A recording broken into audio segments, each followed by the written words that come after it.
This video is going to show you how to import and edit pictures in CorelDRAW.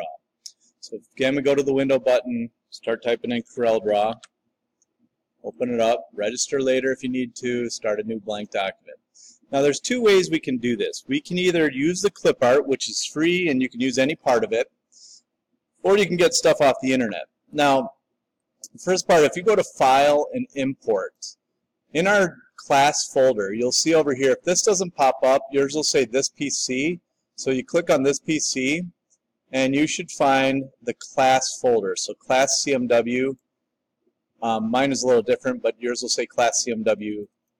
And then you'll find the Rogers folder, and you're going to go into 6th grade templates and clip art. And in there, there's a bunch of pictures. Now, you can take over here and you can do it on medium icons, and it will give you a preview of what the picture is. So if you're looking for something like this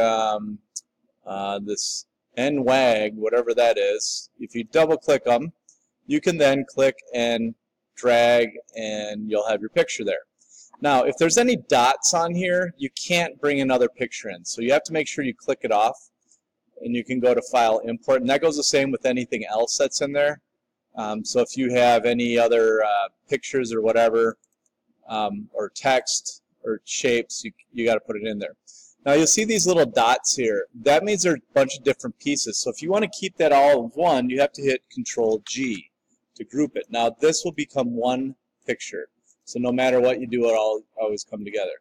Now this one, if I grab it, you'll see that some of it is moved out because I didn't group it. So I'm going to undo that. I have to undo it again. And then I can highlight the whole thing and hit Control-G. Okay?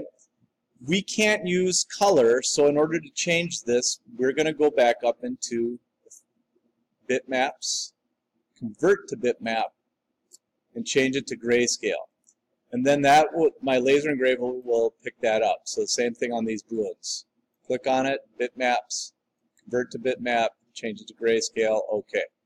And now you have your pictures that you can use.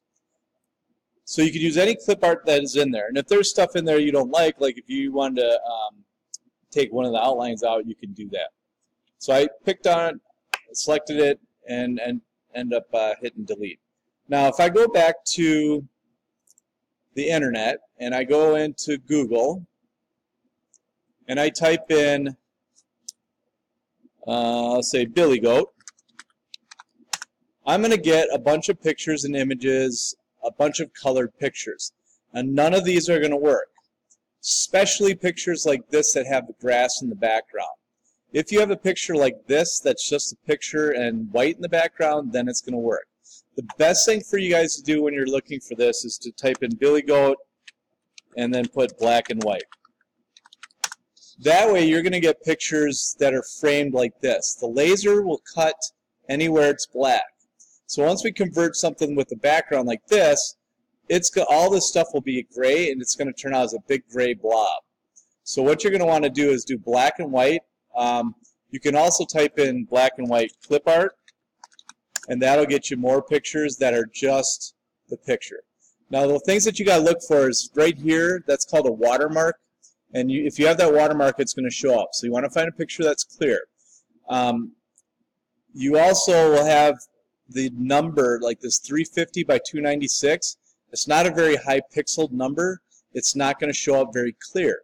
So that one's not bad. I would say that you should have at least 250 or higher. So if you were going to find a Billy Goat that you wanted, you could look through here. And if there is color on it like this, that'll work out okay. But your best pictures are the ones that are outlined, that just have black lines on it, not filled like this, unless you want the whole thing to be colored in. So if I'm going to take this guy here, click on it, right-click, copy image, then I can go back into CorelDRAW and right-click and paste.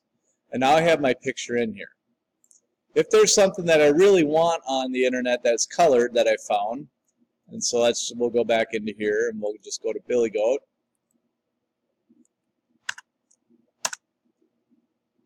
And I didn't have a background, say I wanted this guy here. I can click that, I can right-click and copy the image, go back into CorelDRAW, and right-click and paste it. Now, they sometimes come in big, so you're going to have to make them smaller.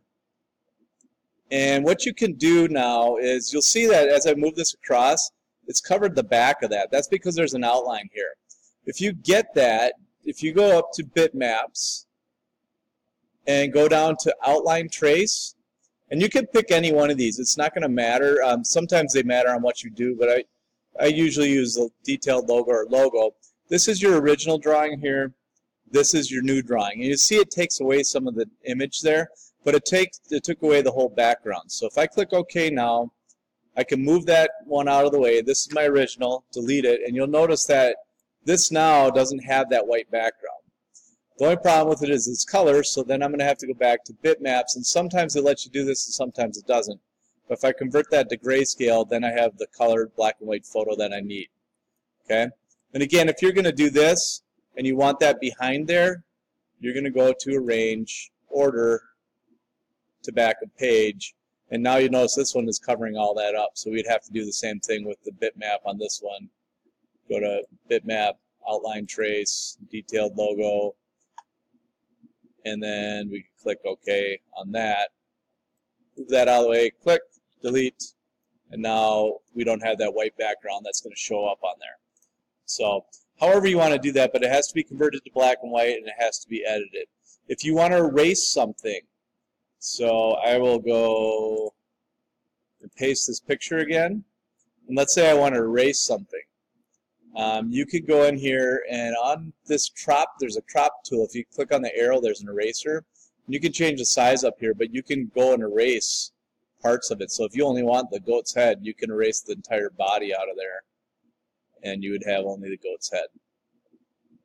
And if you wanted to put that on somebody else's body, you could do that.